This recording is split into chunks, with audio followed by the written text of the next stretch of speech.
أعوذ بالله من الشيطان الرجيم. ولقد آتينا لقمان الحكمة أن اشكر لله ومن يشكر فإنما يشكر لنفسه ومن كفر فإن الله غني حميد. وإذ قال لقمان لابنه وهو يعظه يا بني لا تشرك بالله إن الشرك لظلم عظيم. ووصينا الإنسان بوالديه حملته أمه وهنا على وهن وفصاله في عامين أن اشكر لي ولوالديك إلي المصير.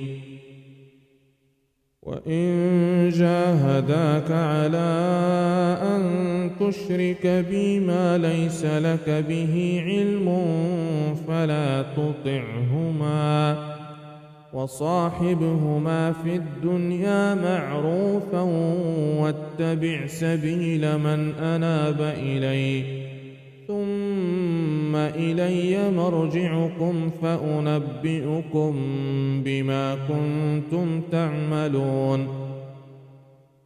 يا بني إنها إن تك مثقال حبة من خردل فتكن في صخرة أو في السماوات أو في الأرض يأت بها الله إن الله لطيف خبير.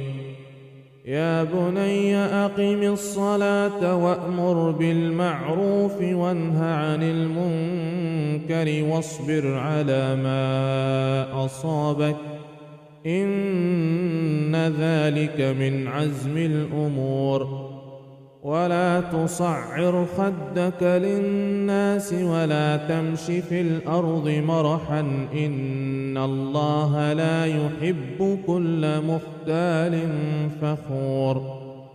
واقصد في مشيك واغضض من صوتك إن أنكر الأصوات لصوت الحمير.